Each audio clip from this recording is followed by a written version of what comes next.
Universidad IEXPRO. 14 años a la vanguardia. 14 años marcando el camino de la innovación educativa. Innovación educativa.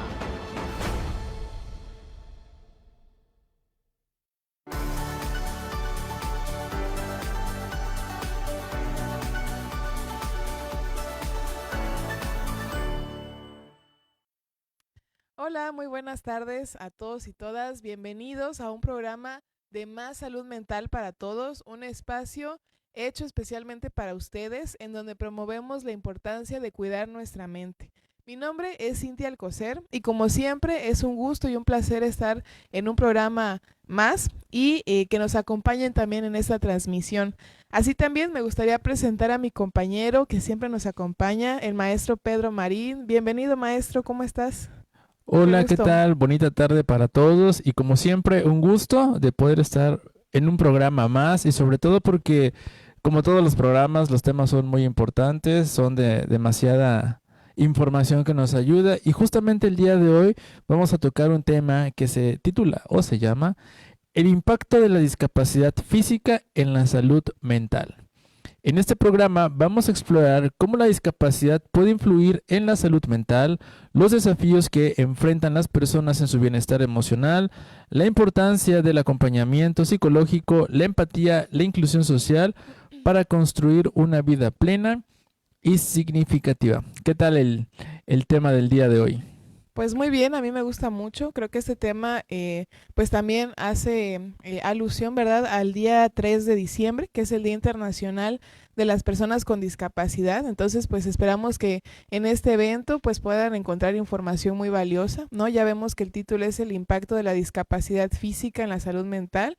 Y pues para introducir este tema, a mí me gustaría comentar una frase que dice: acompañar desde la empatía puede marcar la diferencia entre sentirse limitado o sentirse apoyado. ¿Qué tal? Esta frase me parece que brinda, ¿verdad?, una idea de que la forma en cómo nosotros brindamos un apoyo emocional influye directamente en cómo una persona va a vivir la discapacidad. Totalmente de acuerdo, ¿no? Creo que el acompañamiento emocional y empático transforma sobre todo la experiencia de la discapacidad, ayudando a que la persona no se sienta definida, sobre todo este punto, ¿no? Que no se sienta definida o se sienta etiquetada porque existen ciertas limitaciones, sino respaldadas y valoradas a quienes la rodean, ¿no? O sea, esta parte del acompañamiento también ahí creo que es muy importante. El acompañamiento y la inclusión, ¿no?, que también nos parece importante. Y pues bueno, para continuar, yo les comento que el día de hoy tenemos el privilegio de contar con un experto quien nos va a ayudar a entender muchísimo mejor el tema del día de hoy. Así que acompáñenos a ver el invitado de hoy. Nuestro invitado del día es el maestro Carlos Jesús Alegría Rivera. Él es licenciado en Psicología, maestro en Educación Especial y docente distinguido IEXPRO. Bienvenidos.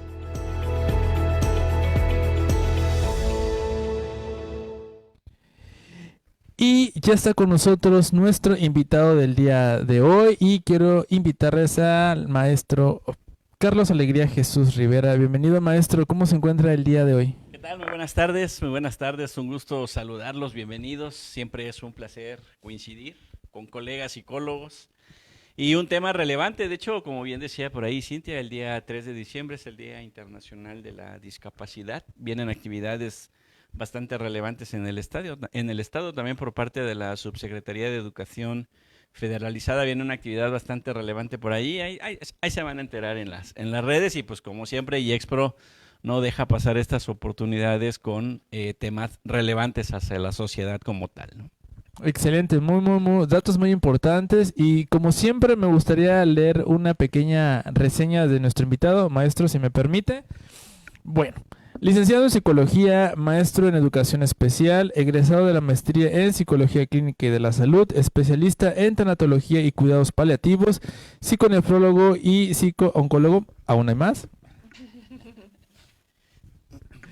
Cuenta con experiencia como psicólogo en ambientes hospitalarios, en el área de hemodiálisis y quimioterapia, así como psicólogo del Centro Estatal de Trasplantes del Estado de Chiapas y sobre todo docente distinguido y expro.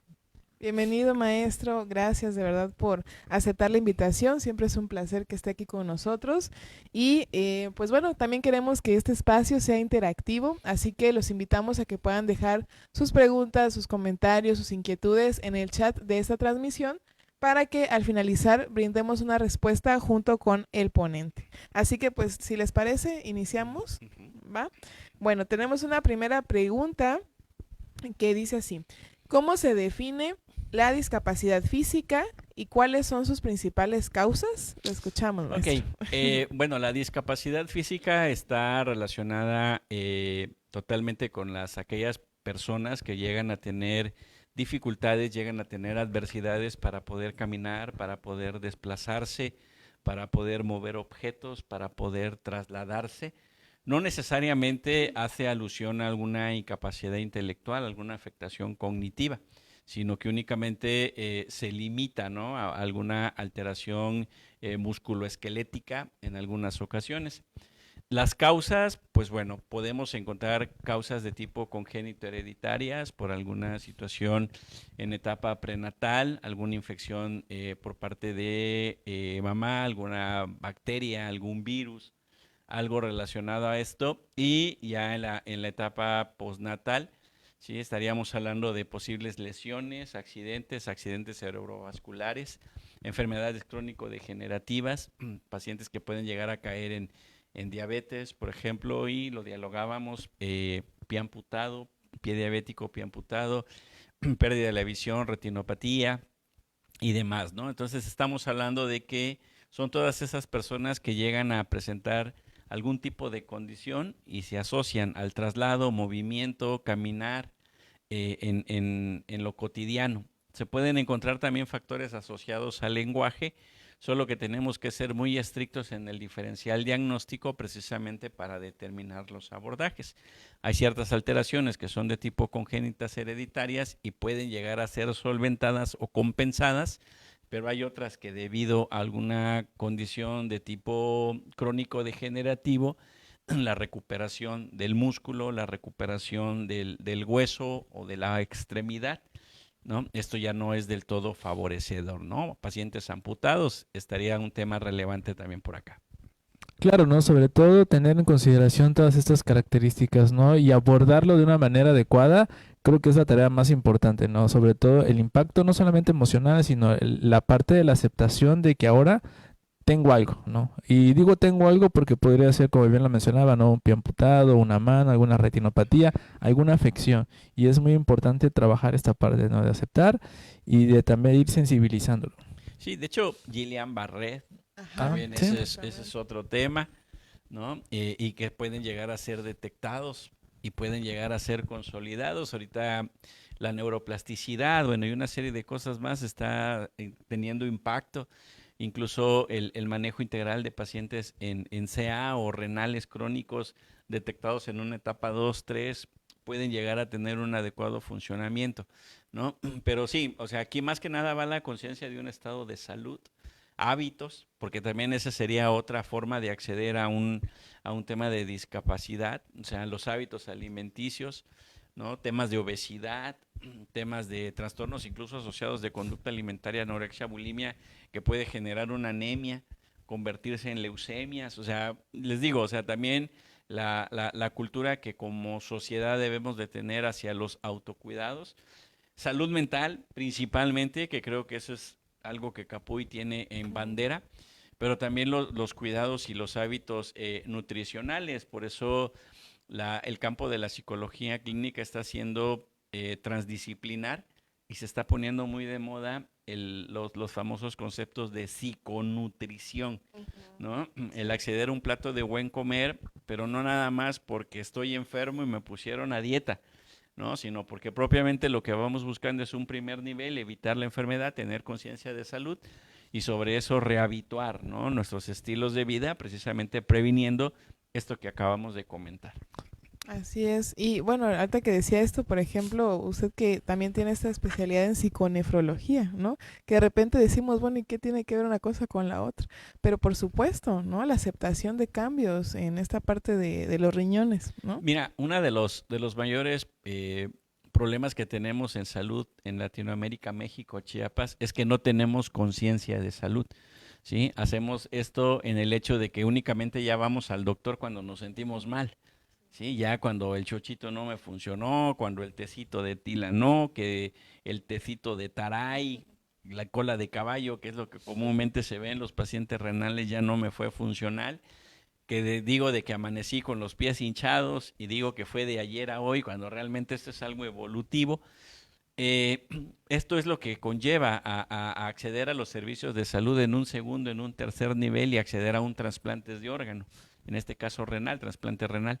Todo puede ser prevenible, incluso si dentro del entorno sé que papá, mamá, abuelos tienen una condición diabética, tienen una condición hipertensa o asociados, sé que yo como hijo, como nieto o en esta condición de abordaje psiconutricional, ¿sí? De psicoeducación como tal, es hacer una rehabilitación a manera tal de ir previniendo de que si yo ya vi cómo queda un deterioro de una diabetes juvenil, una diabetes infantojuvenil, nenes de 10 años con las chucherías encima, sé cómo impacta en uno de 25, 30 años ya hemodializado, dializado con fístulas, catéteres.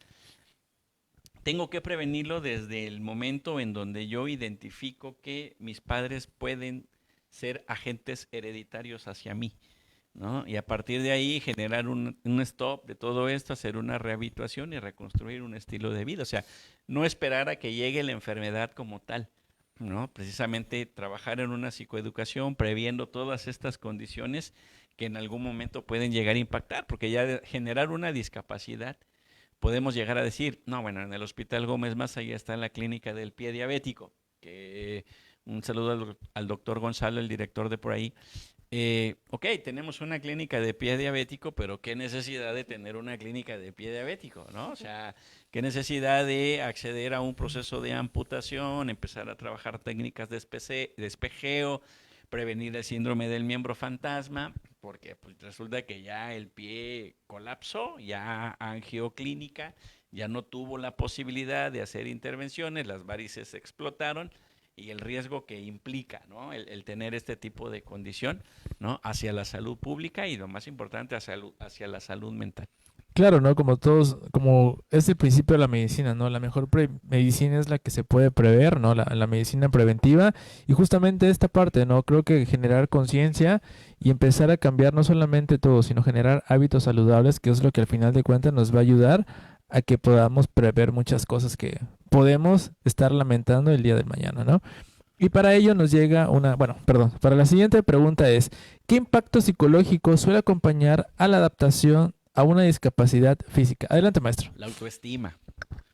O sea, platicábamos fuera de aire aquí con Cintia de que es muy diferente que tú nazcas con alguna condición porque te ajustas al entorno, te ajustas al contexto. O sea, vamos a poner estas palabras, te acostumbras a no ver, por ejemplo, o te acostumbras a no escuchar, o te acostumbras a no tener alguna extremidad superior, inferior desarrollada y el entorno se te vuelve asequible porque naciste así, en esa condición. A diferencia de que lo tienes y por determinada situación lo pierdes. Porque cuando esto se da, de que cuando perdemos algo que nosotros ya teníamos, la autoestima, el sentimiento de culpa, la derrota, el fracaso personal de no haber cuidado la salud cuando lo tuve, ¿sí? Y es una de las situaciones bastante relevantes que se viven dentro de los hospitales, incluso dentro de la misma salud como tal. ¿Sí? Porque vienen las personas, es que como no tomé agua cuando podía yo tomar agua y me molestaba tomar agua porque cada ratito iba al baño y eso me daba coraje. Imagínate qué necesidad de llegar a pensar en que dejo de tomar agua porque me molesta ir al baño cada ratito y ahorita estás en una condición de 10 mililitros de agua. O sea, ese tipo de situaciones, sobre todo en el impacto psicológico, en lo que es la autoestima, las distorsiones cognitivas, los miedos, las fobias, los tabús, y cómo empiezas a transformar tu entorno personal también. Te vuelves irritable, te puedes volver agresivo, puedes llegar a tener hasta síntomas depresivos y a veces cuando se acceden a diagnósticos adversos a la salud se manifiesta una ideación suicida que se vuelve latente al hecho de que, bueno, ¿y ahora qué voy a hacer? No tengo el recurso para una quimioterapia, para una hemodiálisis, para una amputación, para una silla de ruedas. Resulta que en el trabajo no me van a aceptar si pierdo la visión. Y hay hechos relevantes por acá, que en experiencia también cuando hemos generado protocolos para trasplantes de córneas por un queratocono, por ejemplo, que son candidatos a recibir trasplantes de córneas, pero cuando ya es una retinopatía diabética no, precisamente por la condición de que el riesgo de tejido se va a volver a perder, ¿no? Entonces el impacto psicológico que se guarda asociada a la discapacidad es propiamente esta, ¿no? Y si a esto le agregamos que también el mismo entorno social se vuelve peyorativo agresivo, ¿sí? El cojo, el mocho, el ciego, lo que en algún momento nos decían a nosotros que usábamos lentes, los cuatro ojos y una serie de cosas más, todavía sigue estando presente, que se está batallando enorme contra todas estas situaciones, pero siguen siendo reales, ¿sí? Yo creo que la labor de nosotros como psicólogos en las adherencias hacia estas condiciones se vuelven primordiales y por eso también nosotros debemos de estar capacitados para el manejo integral de este tipo de pacientes.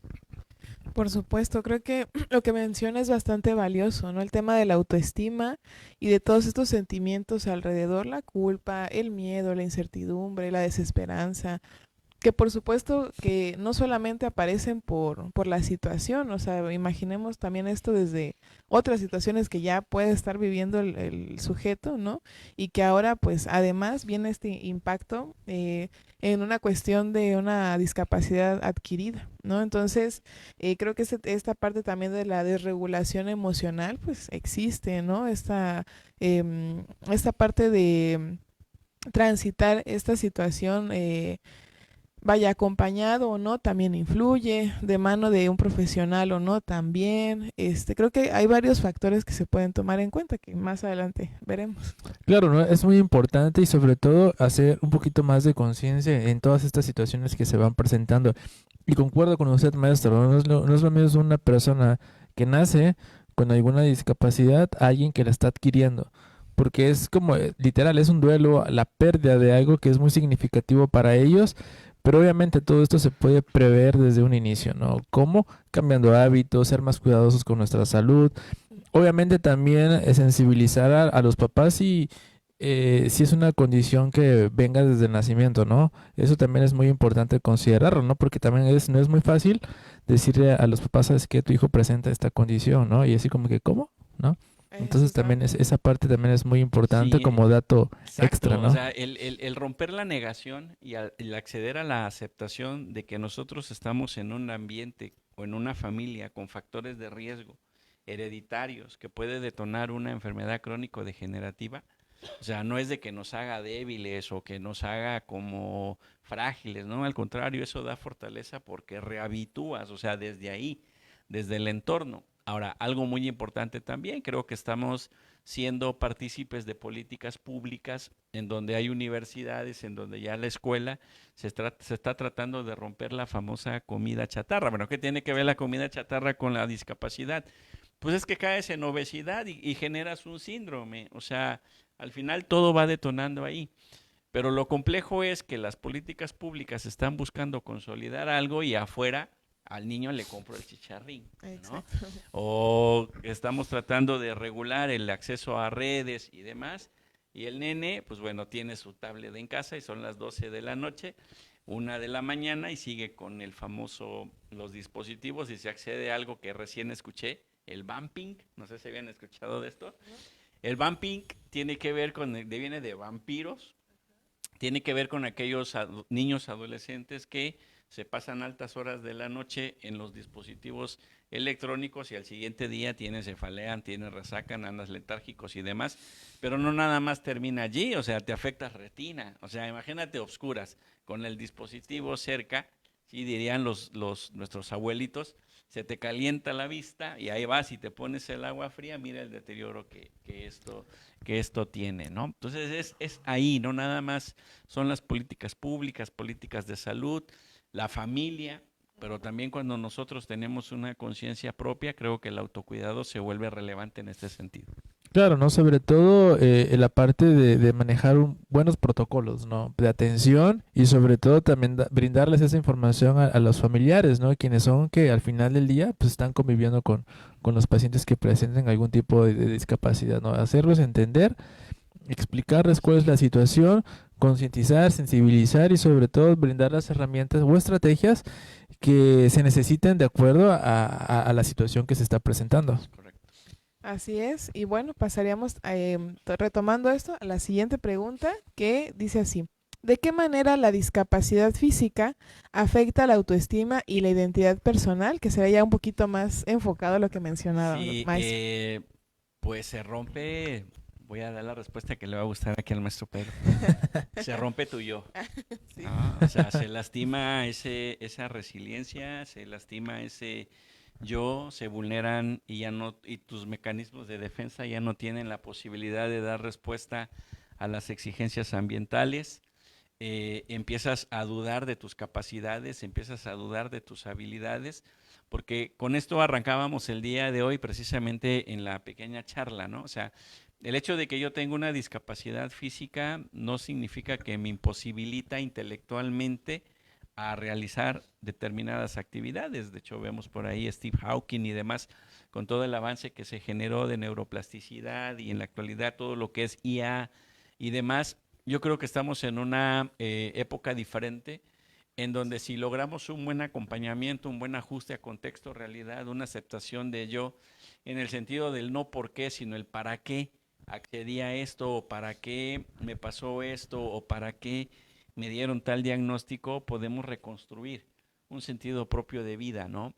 Por eso la salud mental y la importancia de tener estos espacios, el que la universidad sea socialmente responsable y tenga un centro de atención psicológica para todos nuestros alumnos, no necesariamente que sean en presenciales, sino también en virtuales, porque debemos de reconocernos también de que muchos de nosotros también tenemos discapacidades físicas, ¿sí? Muchos de nosotros, pero quizás no las hemos descubierto como tal o las hemos evitado, ¿no? Si eres de los que padece cefalea frecuente, no logras conciliar un sueño, tienes un ronquido enorme por las noches, ya tienes que checarte la presión arterial. ¿Y quién se la hace? ¿No? Todas aquellas áreas relacionadas a salud, profesionales de salud, somos propensos a un patrón de conducta tipo A y nos vuelve subjetivos ¿a qué? A padecer algún tipo de infarto o miocardio. O sea, este tipo de situaciones son las que debemos de prever precisamente para que no nos vulnere, ¿no? La capacidad o el sentido de vida o el sentido propio que tenemos, ¿no? Esta autoestima, esta resiliencia, esta identidad, esta imagen, también debemos de ser muy, muy prudentes al hecho de salvaguardarla y no forzarla, porque también podemos llegar a caer en el hecho del temor al envejecimiento, que me ha tocado trabajar con adultos sobre 60, 70 años y me hacen la pregunta directa: oye, sí, de verdad me veo muy viejo. Y así como que, pues es que o sea, hay algo que no se puede detener, ¿no? Pero el cómo fantasear, el cómo, el hecho de compensar posiblemente una realidad con una fantasía, lejos de que contribuya, muchas veces esto es desfavorecedor, ¿no? O sea, el aceptarte tal cual eres, el aceptar la condición que tienes, vivir el momento que tú tienes, ¿sí? Eso es fundamental, porque es lo que te da resiliencia, que te da capacidad, inteligencia emocional y te va dando también opciones de respuesta a todo lo que vives en un día a día. Claro, y creo que también en esto que menciona de la identidad personal, cabe la primera pregunta de, bueno, ¿y ahora quién soy yo?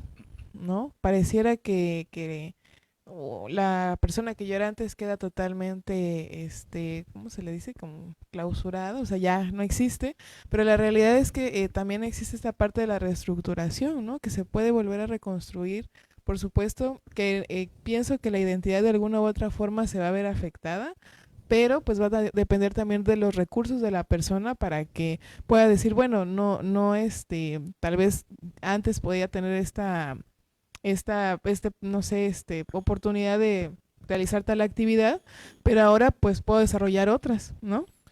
Claro, ¿no? Podría haber, inclusive, ¿no? O sea, no es como que el término, pero lo voy a utilizar como para fines explicativos, una personalidad escindida, ¿no? Es decir, me pierdo y no me reconozco la persona quien soy ahorita porque antes era así y ahora soy de otra manera y justamente esto es algo muy importante que mencionaba hace ratito, maestro, ¿no?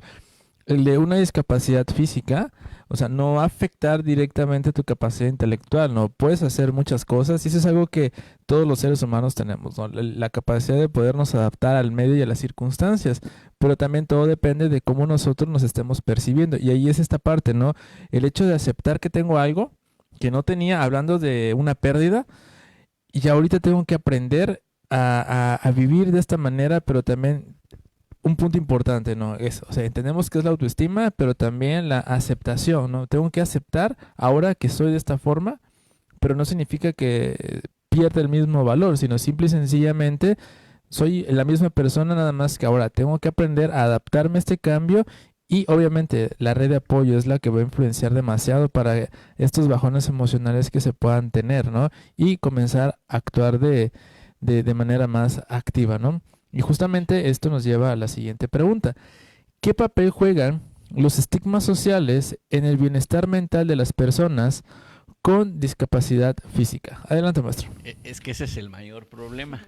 O sea, si se supone que estamos hablando de una sociedad inclusiva y creemos que inclusión es, voy a poner la palabra, presumir de que tengo un baño para que entre hombre y mujer, ay, o sea, qué cortos nos quedamos de lo que realmente es una inclusión como tal. Los estigmas sociales van a existir y van a ser muy difíciles de derrocar porque propiamente nos falta una cultura de aceptación del otro.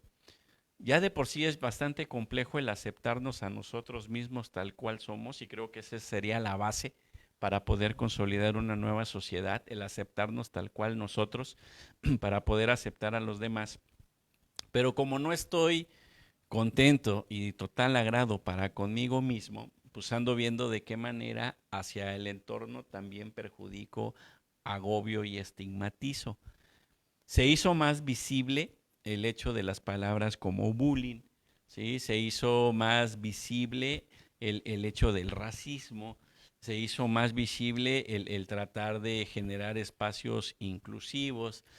Hemos estado viendo también algunos lugares que están tratando de poner bardas, que están tratando de poner subidas, que están tratando de rampas y demás. O sea, todo el espacio físico posiblemente puede llegar a estar condicionado, ¿ok? Bueno, pero ¿y nosotros? ¿Sí? O sea, ¿qué tanto realmente, y aquí sería un punto de reflexión que también cuando me toca dar estas materias en educación especial a los alumnos les digo, bueno, ¿qué tanto a los de inclusión educativa, qué tanto tú puedes enamorarte y llevas a casa a presentar a alguien que es ciego? ¿Sí? ¿Qué tanto tú te enamoras, puedes llegar a enamorar o algo y llevas a casa a tu novia que puede ser sordomuda? ¿Sí? Y resulta que ahí no tenemos canales de respuesta, o sea, propiamente porque estamos acostumbrados a vivir en una sociedad normalizada en donde el convivir con este tipo de personas nos vuelve como humanos, bajo compasión, pero de ese hecho a realmente establecer un vínculo amoroso, afectivo, no sé qué tanto puede llegar a acontecer, ¿no? O sea, imagínate que tú vas a llevar a casa y vas a decir que tu novia no tiene un ojo, ¿sí? ¿Cómo puede ser percibido el ambiente desde allí? Entonces, los estigmas sociales son una realidad, no vamos a ocultarlo. Como personas, como seres humanos, creía que después de pandemia íbamos a generar algo en nuestras emociones. Quizás en un momento pasó. Los primeros 3, 4, 5 meses creo que la sociedad revolucionó y empezó a tener afectos positivos, pero como que se nos olvidó. y otra vez volvemos a caer en esto, ¿no? Conductas aberrantes, discriminatorias, ¿sí? Que lejos de que favorezcan, perjudican a los entornos, ¿no? Y creo que ese es un punto de reflexión bastante significativo en esta charla de vespertina. Claro, ¿no? Sobre todo esta parte que mencionaba, esto último, ¿no? O sea, qué tan preparado está.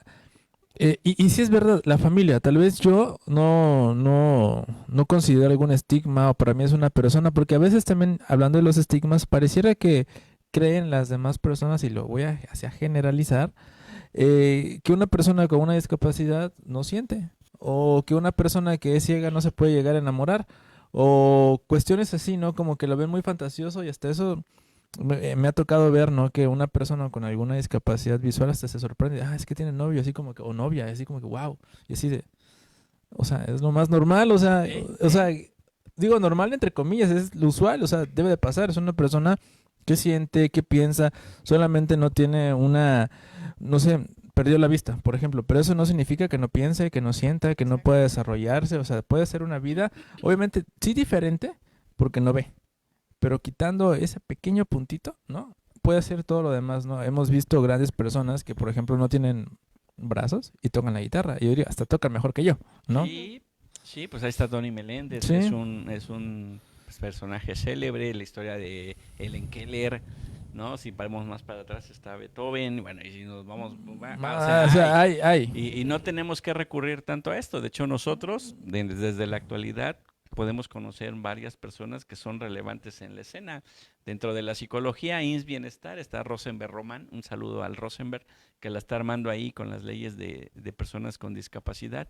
O sea, no es algo ajeno, o sea, es algo propio, pero qué tan incluyentes somos. Eso iba a decir, justamente esa palabra, me la diferencia. robó. O sea, y presumimos de una sociedad inclusiva, ¿no? Pero siempre he dicho que se quedan cortos con el tema de inclusivo, ¿no? Poner rampas y adecuadas, ok, pero eso no te hace. No, ese es el lugar.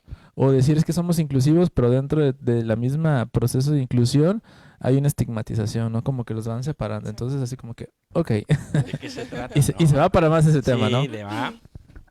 Sí, claro, creo que también, pues no es cuestión de decir, ¿no? Dijera la frase, es también hacer, ¿no? El hecho de la actitud que también se tenga ante estas situaciones, el hecho de sí ser inclusivos, desde una mirada también humana, ¿no? Reconocer que la otra persona tiene derecho a enojarse también, porque también se piensa que todo el tiempo están bien, ¿no? O Que que no les están pasa felices nada, o que no que se están enojan, felices, ¿no? ajá, que tienen derecho a enojarse, a ponerse tristes, ¿no? Como, o sea, eso es muy independiente, ¿no? Al final de cuentas somos seres humanos.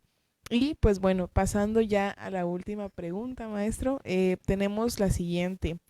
¿Qué recursos pueden ayudar a las familias a fomentar un entorno inclusivo y positivo? Ok, de entrada tenemos la aceptación. Esa es la base de todo.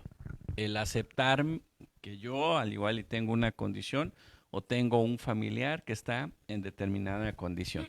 Porque hasta los conceptos también han ido evolucionando, ¿no? Hablamos de imbécil, hablamos de idiocia, hablamos de incapacitado, hablamos de imposibilitado y ahora hablamos de capacidades diferentes y generamos una serie de sinónimos enorme hasta condiciones, ¿no?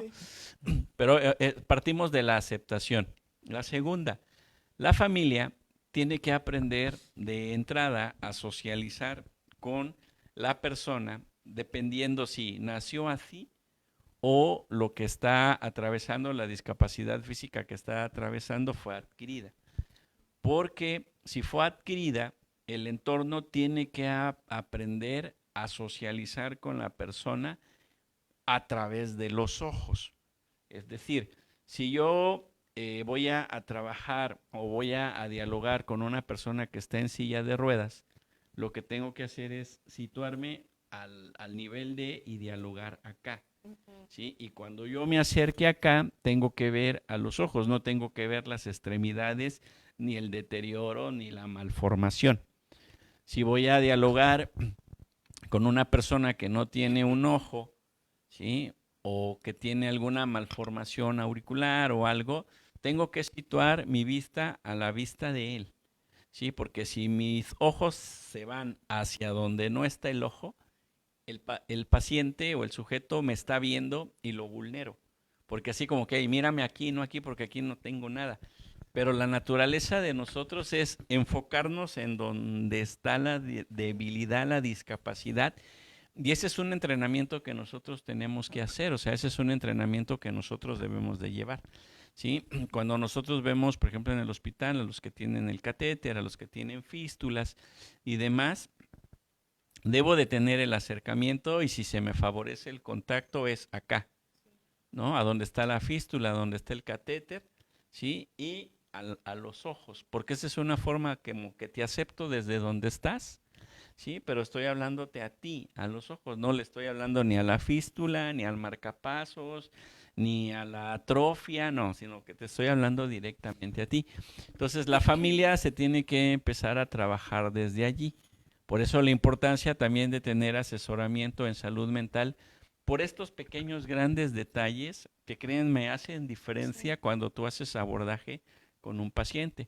Por eso a los colegas psicólogos el llamado es o sea, trabajemos y situemos nuestras vistas. Ahora, ¿qué pasa si es ciego?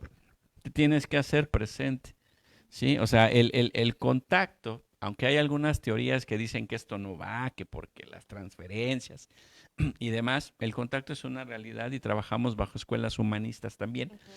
Se puso de moda lo multimodal, que bueno, va a ser una realidad en la maestría en psicología clínica, ahora con nuestra universidad, con los planes renovados y actualizados, es precisamente también que dependiendo con qué clase de paciente o qué paciente tengo, ¿sí? Porque al igual y si tengo un psicópata narcisista, no lo voy a andar acá, ¿vale? Pero si tengo alguna persona con debilidad visual o ciego, pues cuando menos que identifique quién soy yo y establecer el contacto e iniciamos, arrancamos, ¿sí? Pero también hay que tener muchísima prudencia en estos contactos porque hay personas que han sido amputadas, ¿sí? En el hospital hay un paciente que le amputaron las 2 piernas y es como reacio al contacto precisamente porque siente vulnerado su espacio vital, ¿no?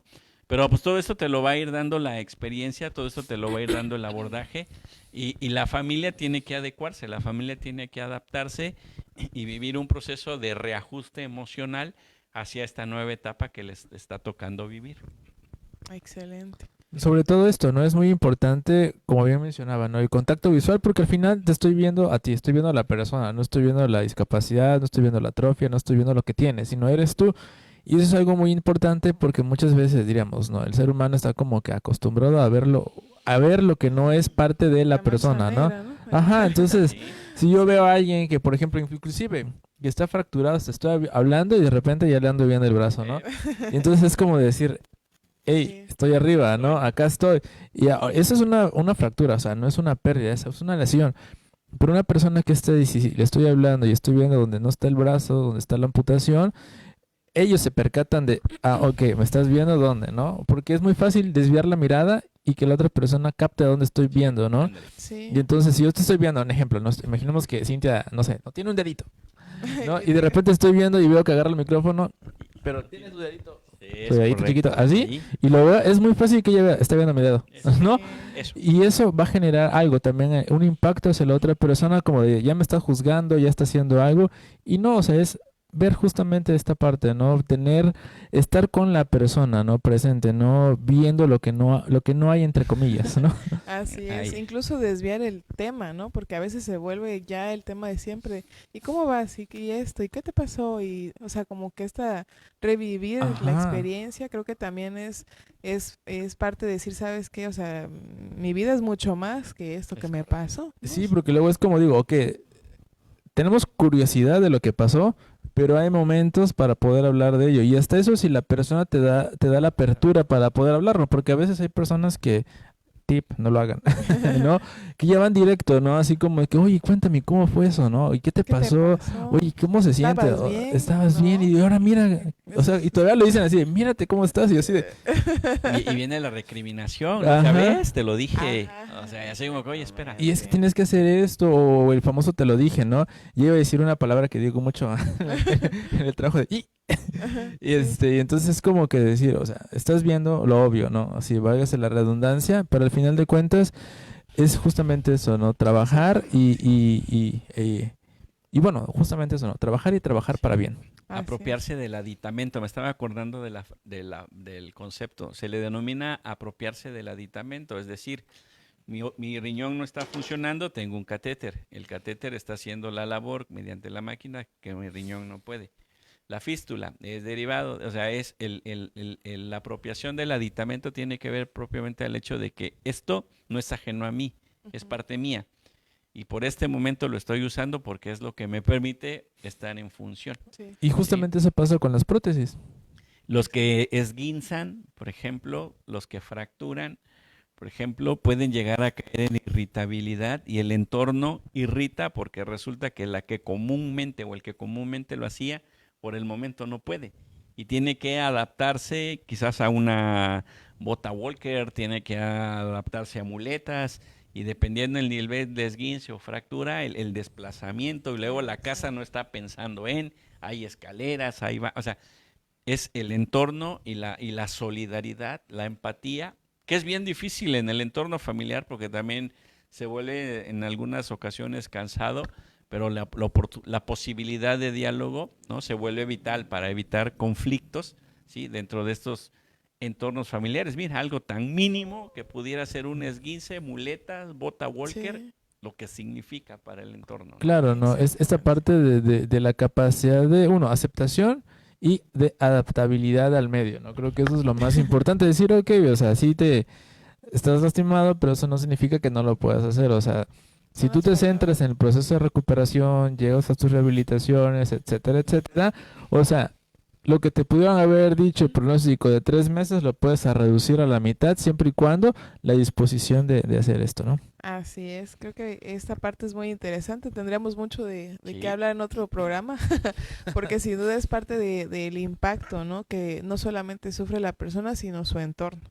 Y bueno, pues muchísimas gracias maestro por sus respuestas y ahora vamos a pasar a la sección de Pregúntale al especialista.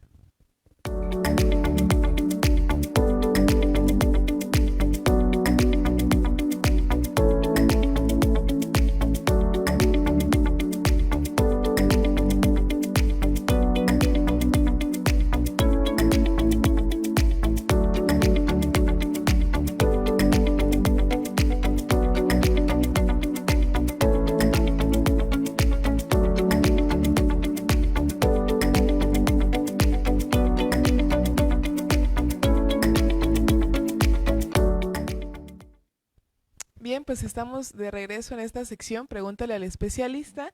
Y pues en estos días nos dimos a la tarea de recabar algunas preguntas, comentarios que ustedes muy amablemente nos hacen llegar de manera voluntaria para que en conjunto con nuestro ponente el día de hoy podamos brindar pues alguna sugerencia, alguna palabra acerca de lo que ustedes nos comentan. Y la primera pregunta es, ¿cómo puedo apoyar a una persona con obesidad, hombre, que tiene depresión y no se siente aceptado por el sexo opuesto por esa condición física? Adelante, maestro. Con todo la pregunta. Bueno, Gracias. de entrada, ¿quién dice que hay obesidad? Es que ese es otro de los problemas.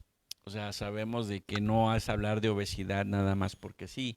Antes de llegar a una obesidad hay un concepto que es sobrepeso. Y dentro de las obesidades hay obesidad tipo 1, tipo 2, ¿verdad? Y los nutriólogos tienen una serie de cálculos y demás para detección de índice de masa corporal y sobre eso determinar qué sí, qué no favorece. Porque podemos ser mesomórficos, ¿no? Que parte del ambiente, de la genética, me hace ser así, pero no significa que yo tenga un nivel de obesidad. O sea, nivel de obesidad implica que yo genere estudios y que salga con triglicéridos, traiga con colesterol, tenga afectaciones de ácidos úricos, bueno, y una serie de cosas más, con hígado graso, perfil hepático deteriorado y, bueno, factores de coagulación, etcétera. Entonces, lo ideal acá es, antes de que nos estemos catalogando como tal, y si yo me estoy sintiendo vulnerado en ese sentido, así como dice acá, busca al especialista. ¿En dónde tienes que iniciar? Con nutrición. ¿Y a dónde tienes que seguir? Con un endocrinólogo. Porque muchas veces los temas de sobrepeso, esa es otra, con sobrepeso y demás, ¿sí? Son factores hereditarios, pero también son por algunas vulneraciones en el endocrino. que el organismo no está teniendo la capacidad de excretar, ¿sí? la cantidad de ingesta alimenticia y una rehabituación en alimentación. ¿Sí? No nada más se trata de decir vamos a desayunar como millonarios, comer como ricos y cenar como mendigos. O sea, que eso es lo que comúnmente decimos. Entonces, en toda esta reconstrucción y dándole cientificidad a lo que proponemos como Capuy y lo que hace la universidad es busquemos a los especialistas, trabajemos en la orientación, generemos, ¿sí? el acercamiento a nutrición, a endocrinología intensivista, ¿sí? Porque déjame decirte que cuando hay obesidad, tu capacidad de producción de cortisol se vuelve debilitada y por eso es que puedes caer en letargia. Pero no es de que porque estoy obeso estoy triste. Es debido a que tengo una alteración endocrina que me está generando la no producción de adrenalina y por eso estoy letárgico y ando apático. Entonces tengo que renovarlo desde la alimentación y esto únicamente primero requiero la orientación médica para que a partir de ahí vamos viendo la reconstrucción psicológica, ¿sí? No nada más es voy al gimnasio, ¿ya? Y me pongo como loco a hacer ejercicio y estás colapsado con un infarto al corazón porque estás gordito. O sea, imagínate, o sea, o me voy a poner a correr una maratón de 5 kilómetros y estoy gordito, tus rodillas no la van a contar. O sea, no nada más se trata de ir tomando lo que escucho o que la dieta del chicharrón o que la dieta del no sé quién. Es que desafortunadamente somos así como sociedad. Y yo creo que eso lo tenemos que renovar, ¿no? Así que el consejo por acá es, antes de que estés buscando aceptación con las demás personas, primero hay que aceptarnos a nosotros mismos.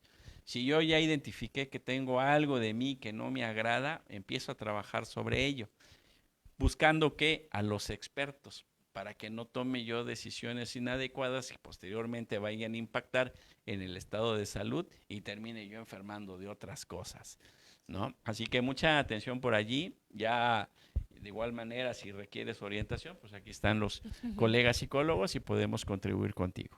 Así es, yo creo que, bueno, en esta parte nada más me gustaría agregar que, por ejemplo, la persona que está preguntando, entiendo que quiere apoyar a esta otra persona, ¿no? Entonces también creo que algo muy sencillo, en cierta forma, es la escucha, ¿no? Decir, bueno, a ver qué pasa, ¿no? ¿Qué es a lo mejor que tú quieres expresar, ¿no? Y a lo mejor desde esta parte humana decir, sabes que podemos charlar, ¿no?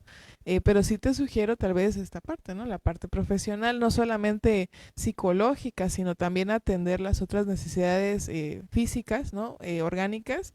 Y aparte de escuchar, pues también brindar este apoyo, ¿no? Es decir, sabes que te acompaño, vamos, busco, encontré este nutriólogo, esta nutrióloga, ¿no?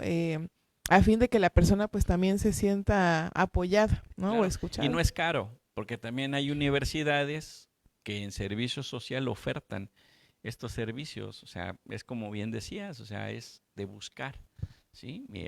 Es de tener esa conciencia más que nada. Así es, maestro. Uh-huh. Claro, bueno, y tenemos la siguiente. Dice, ¿cómo puedo no sentir remordimiento por querer continuar con mis estudios, al saber que tengo una enfermedad muy delicada y incapacidad para poder realizar diversas actividades físicas y no estoy al 100 con mi familia, hijos y nietos, los cuales tienen sus propias obligaciones y compromisos? Con mi esposo todo bien, cuento con su apoyo. Continúa. El llegar a una discapacidad física cuando no se tenía hace a algunas personas tocar fondo, luchan y renacen a una nueva alternativa. Por el contrario, hay personas que aparentemente no tienen una discapacidad física y llegan al suicidio. Todo está en la condición psicológica de cada persona, de ahí la importancia de estas capacitaciones. Sí, Gracias. es jerarquizar, o sea, igual hemos tenido la posibilidad y oportunidad de tener alumnos en línea que atraviesan diversas problemáticas en temas de salud, con diagnósticos adversos o pérdidas de papá, mamá, y están hechos así todo un caos en las emociones, en los pensamientos, Y soy de los que dice, a ver, primero organízate y jerarquiza. La escuela, ok, la escuela, pero mi salud, oye, tu salud, vamos por partes. Una vez que yo regularice mi salud, una vez que yo vea mis alcances, pero también vea mis áreas de oportunidad, creo que en la actualidad para estudiar ya no necesariamente es ir a la escuela. O sea, de hecho, nuestra universidad es pionera para la formación en línea, ¿no? Hay instituciones que te ponen licenciaturas, maestrías, doctorados en línea. O sea, no necesariamente es el hecho de, ¿no? Y debemos de tener muy en claro esto con lo que hemos dialogado. O sea, una discapacidad física no se asocia a una discapacidad intelectual. Si estuviéramos hablando de una discapacidad intelectual, ok, ahí son cosas diferentes. Estaríamos hablando de un ajuste razonable, posiblemente, o estaríamos hablando de un diseño curricular personalizado y demás, pero en este caso no. Pero igual, pensar en mis hijos y que mis nietos, a ver, organicemos y jerarquicemos con quiénes estamos y a partir de quiénes estamos, quiénes me contribuyen. Y a partir de los que me contribuyen genero planes, genero metas, corto, mediano, largo plazo. Pero yo no puedo iniciar algo, yo no puedo forzar a continuar algo en la escuela si tengo un problema de salud y caigo en esto. Primero la salud. Una vez si yo regularizo salud, si establezco salud y genero salud, ok, ¿qué sigue? ¿No? Y lo que sigue es la escuela. Bueno, veamos escuela y veamos opciones de escuela a manera tal tampoco de no recaer, ¿no? Y forzar algo que sé que en lugar de que me contribuya me puede llegar a frustrar. Así que en este sentido hay muchísima razón, ¿no? Pero yo siempre apuesto al hecho de primero la salud, salud mental a la par, salud mental a la par y luego vamos viendo qué opciones tenemos, ¿no? Y escuela hay para un mundo de opciones y la de nosotros es también una muy buena opción sobre los planes en línea que se tienen. No, sobre todo es esto, ¿no? Es la importancia de saber dónde obtener y buscar la información, los espacios y creo que hoy en día tenemos mucho acceso a mucha información que nos puede ayudar y sobre todo nada más hay que, creo que ser cuidadosos también donde buscamos, saber dónde buscar y para ello, bueno, existen estos espacios donde podemos brindar esta información adecuada, ¿no? De primera mano y sobre todo esto, ¿no? Ir aclarando algunas dudas que se puedan estar presentando. Así es, creo que nada más me gustaría igual agregar esta parte importante de buscar esta atención profesional, porque muchas veces el discurso que podemos tener no es tan acorde a la realidad, ¿no? Que de ahí vienen esta parte de las distorsiones cognitivas. Y con esto me refiero a, bueno, qué evidencia existe, ¿no? De que a lo mejor pienso que estoy desatendiendo ciertas áreas y a lo mejor no es así, sino que es algo que yo aprendí, ¿no? Y que llevo años haciéndolo y ahora que quiero estudiar, pues van a cambiar cosas, ¿no? Me tengo que adaptar. Entonces, a lo mejor el cuestionarse esas propias creencias, esas distorsiones y decir, bueno, a lo mejor y pues si ya todos tienen sus compromisos y sus obligaciones, pues también es ya mi momento, ¿no? De darme esto para mí y no es necesariamente verlo como algo que estoy perdiendo a mi familia, al contrario, estoy ganando mi autonomía, mi responsabilidad, mis gustos, mis intereses, mis metas, ¿no? Mis sueños. Entonces, sugeriría este acompañamiento psicológico para cuestionar estas creencias, ¿no? Ok, bueno, pues muchísimas gracias. Y pues vamos entonces con las preguntas y respuestas de las personas que nos escribieron en el chat de esta transmisión. Gracias.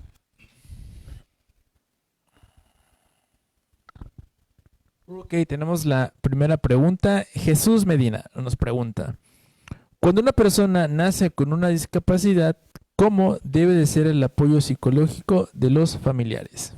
Con la orientación. De entrada hacer el tamiz y el ampliado, ¿no? El que te ofertan en los hospitales públicos. Sé que es una inversión, pero el beneficio va a ser enorme, ¿no? Posterior a eso, su visita de pediatrías, ¿sí? Estimulación temprana, ¿ya? E ir viendo e ir evaluando cómo el niño va desarrollando, porque todo aquello que se detecta a tiempo, se atiende a tiempo, tiene una buena dosis de éxito.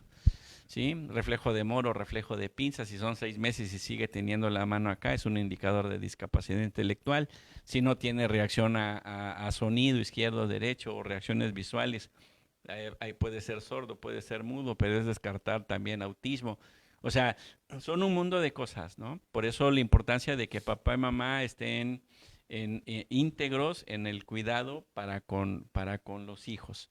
Posterior a esto, si yo empiezo a identificar ciertas anomalías en el desarrollo, me los va a hacer saber el psiquiatra, ¿sí? También a partir de los contextos familiares, los factores heredofamiliares, condición papá, condición mamá, ¿sí? Cómo fue el acompañamiento, si es una madre prigémina o es un segundo, un tercer embarazo, si hay abortos anteriormente, si fue un embarazo a término, no término y demás, son otros factores de riesgo que también nosotros como papás debemos tener conciencia, o sea, en el hecho de que si fue un hijo que se logró posterior a 2 abortos no deseados, pues implica que hay cierta condición que necesita ser vigilada, ¿no? Por eso el soporte médico que se da durante el primer año es vital, pero también el soporte familiar es vital porque vamos evaluando y vamos viendo de qué manera el niño va desarrollando.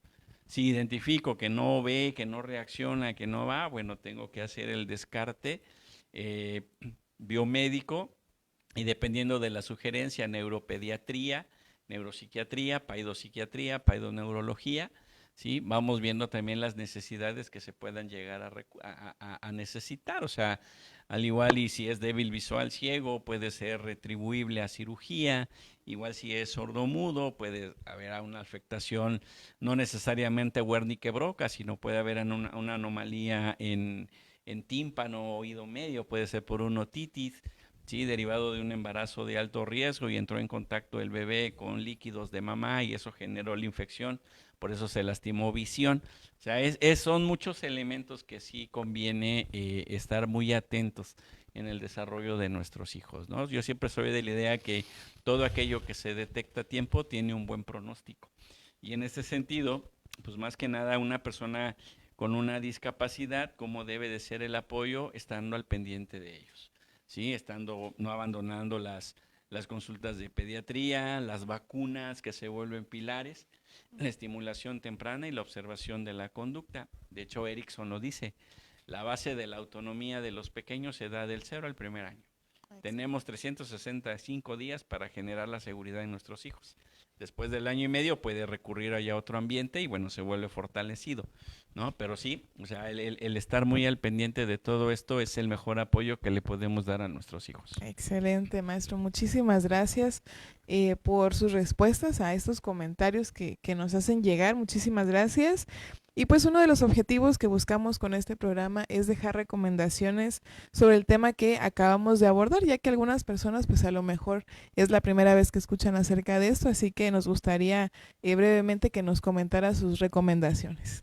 Bueno, aquí lo más importante es saber que la discapacidad, la condición y demás son conceptos que se tienen que usar para poder mencionar algo entre un grupo de especialistas, porque al final de cuentas todos somos seres humanos. Seres humanos en un mundo social cambiante, en un mundo social circundante, con normas, prejuicios, valores y con todo lo que tú quieras. Aquí lo más importante es quién eres tú y para ti mismo cuánto vales, qué quieres, hacia dónde vas, tus proyectos personales, ¿sí? Tus proyectos familiares, tus proyectos de vida, ¿no? Te tienes que aprender a respetar a ti mismo para poder respetar a los demás, te tienes que amar a ti mismo para poder amar a los demás, ¿sí? Seamos como seamos, dirían por ahí, haiga sido. Como haiga sido, aquí estamos, ¿sí? Altos, delgados, flacos, gordos, con miopía, con astigmatismo, o con los dos, con tatuajes, con los dos, con perforaciones, con lo que tú quieras, somos. ¿Sí? Y a medida de que nosotros nos respetemos a nosotros mismos, vamos a respetar a los demás. Y a medida de que nosotros nos respetemos también a nosotros mismos, vamos a darnos a respetar por los demás. Recuerden que no podemos pedir algo que no damos y no podemos exigir algo que primero a nosotros mismos exigimos, ¿sí? Y lo más importante aquí también, ¿sí? Y me acordaba yo de la canción que está próximo a venir el Tri por acá, ¿sí? Tiene la rola para los minusválidos Y decía Alex Lora, y con esto quiero terminar mi participación esta tarde, ¿no? Dice que se supone que todos somos hijos de Dios y solo Él sabe porque a Él los hizo así los minusválidos. Rock and roll, gracias. Buenas tardes. Excelente, maestro. Muchas gracias. Pues ahora sí que creo que estas recomendaciones son de gran ayuda, ¿verdad? Para las personas que nos visualizaron en esta tarde. Y pues bueno, le queremos hacer entrega de un reconocimiento, si nos permite. Gracias.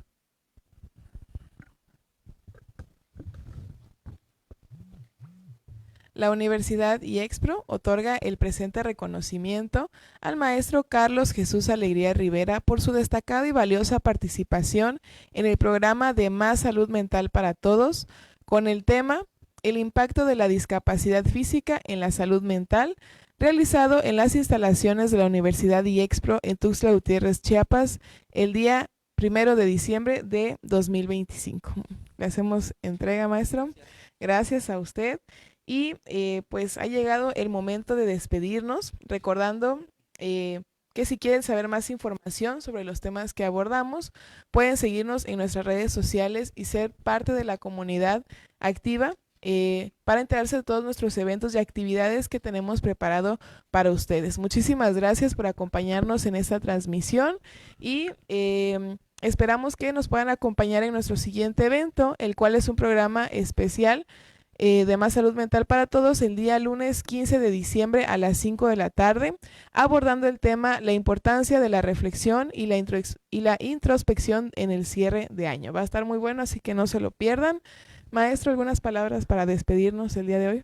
Como siempre, un gusto, un placer estar acá. Creo que hoy nos llevamos para hacer el inicio de mes, un buen programa con un tema bastante importante y considero que esta información va a ser de gran ayuda. Y sin más por el momento, pues bueno, nos despedimos y nos vemos al siguiente programita. Así es, cuídense mucho y nos vemos en el próximo programa. Hasta luego. Universidad IEXPRO. 14 años a la vanguardia. 14 años marcando el camino de la innovación educativa.